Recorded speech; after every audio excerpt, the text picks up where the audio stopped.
Estamos em 2010, lá para o final de 2010, apareceu aqui por essas mãos muito irresponsáveis o Nissan March, ok? Nissan March, aquele que seja apelidam de sapinho, que tem um design assim parecido com o do New Beetle da VW, né? O Carrocha, o Fusca, como preferirem lá no Brasil. Sejam todos muito bem-vindos ao Moçambicano YouTube comigo, Mauro. É um prazer ter-vos desse lado. Vídeo novo todos os dias aqui no nosso canal 100% nacional. Estamos aqui a falar do quinto carro que eu conduzi, o Nissan March. É um modelo mais ou menos 2003, ok? Com motor 1.2, 4 cilindros, 16 válvulas, ok? Tinha menos de 80 cavalos, ok? Mas era um carrinho espertinho, com caixa automática de 4 velocidades e conversor de torque. Eu acho que a parte negativa daquele carro era a transmissão. Se a Nissan tivesse colocado ali uma transmissão CVT naquele carro, eu quero crer que aquele carro teria sido melhor do que ele realmente foi, ok? Já falamos aqui sobre transmissões várias vezes neste canal, ok? Transmissões CVTs para carros de baixa potência são a resposta mais certa, ok? A caixa CVT consegue aproveitar melhor, né, a faixa de torque dos motores, principalmente desses motores mais fraquinhos.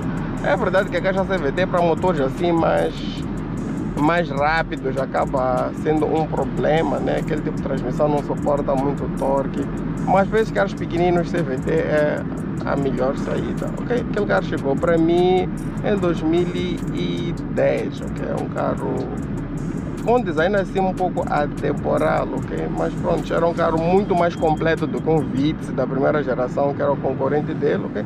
Tinha interior claro, o painel todo ele claro, típico Nissan, ok?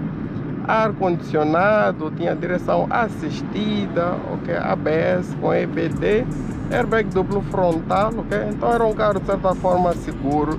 A parte mais interessante é que, para além de seguro, era um carro também muito estável. Aquele carro, para o porte dele, era muito estável. Já levei aquele carro para o fim da escala, ok? Algumas vezes.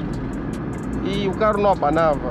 O carro continuava, pelo menos em linha reta. É claro que em curvas, esses carros menores, com suspensão assim mais para conforto, acabam sendo um pouco mais perigosos, mas em linha reta ele andava e andava muito bem, tinha consumos também muito bons, ok? Dava para viajar, dava para usar no dia a dia. Manutenção, prontos, as peças naquela altura estavam mais baratas do que hoje em dia. Então estamos a falar de inflação, né, ok? Podia aparecer muito dinheiro naquela altura, mas amortecedores 1500, ok? Claro que hoje já não existe mais isso aí. Mas quando tentamos olhar os preços do passado e os preços de hoje em dia, conseguimos perceber que algumas coisas no passado pareciam ser mais baratas. É verdade que para conseguir esse mesmo dinheiro no passado podia ser um pouco mais difícil, mas em termos de números pareciam ser acessíveis, ok? Então era um bloco de alumínio, ok? Todo ele com cabeçote de alumínio. Óleo do motor 5W30, ok? Ou 0W30. Esses dois óleos eram quase impossíveis de encontrar naquela época, mas era o que o cara pedia. Claramente que não foi esse óleo que eu usei, não tinha ainda toda essa experiência que eu tenho hoje, nem existia no mercado esse óleo. Foi um carro que me fez assim muito bem, levou-me para conhecer vários sítios mesmo. Andei com aquele carro muito tempo, que estava a falar de mais ou menos 4 anos, só foi vendido em 2014. Então foram 4 anos de alegria e alguns sufocos. Já aqueceu uma vez, o carro teve que se trocar o cabeçote. Pronto, o que acontece? Esses blocos 100% em alumínio, eles exigem líquido de arrefecimento, não água da torneira. A água da torneira nesses blocos é o fim da vida garantido. Então já foi necessário abrir o motor uma vez para trocar o cabeçote. Depois disso o carro andou um pouco mais, só que depois já acabei vendendo o carro, mas era um carro muito simpático, bem espaçoso. Tinha aquele design que alguns gostavam, outros não, mas para mim era um design assim esperto, era um design assim bem interessante. Era um carro diferente, ok? Do que nós tínhamos no mercado naquela época, ok? Era um carro que não custava muito dinheiro, foi comprado mais ou menos por 120 na época. Estamos a falar de um carro recém-importado, um carro de buscar em Durban e usar, tudo dava mais ou menos 115, 120 mais ou menos.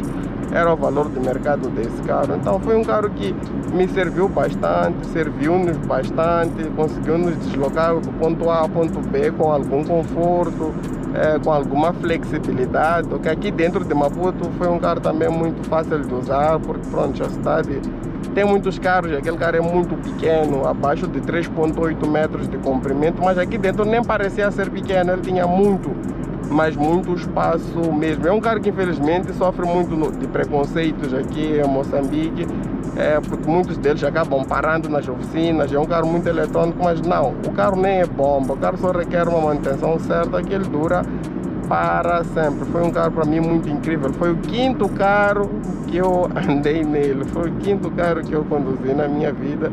É um carro que me deixa saudades, nunca mais voltei a ver aquela unidade, sei lá onde é que anda aquela unidade hoje em dia. Foi vendida aqui em Maputo mesmo, mas desapareceu, não sei por onde este momento aquele carro esteja a andar. Mas fui muito feliz com este carro. Quem procura o Nissan March, pronto, verifica se o carro está em dia, é um carro que vai lhe atender, tem mais requinte do que um Vitz, pelo menos, ok? Ele não chega ao nível deste carro em termos de custo-benefício, mas é um carro superior a um Vitz, isso não restam dúvidas, ok? Estamos juntos, família, aquele abraço.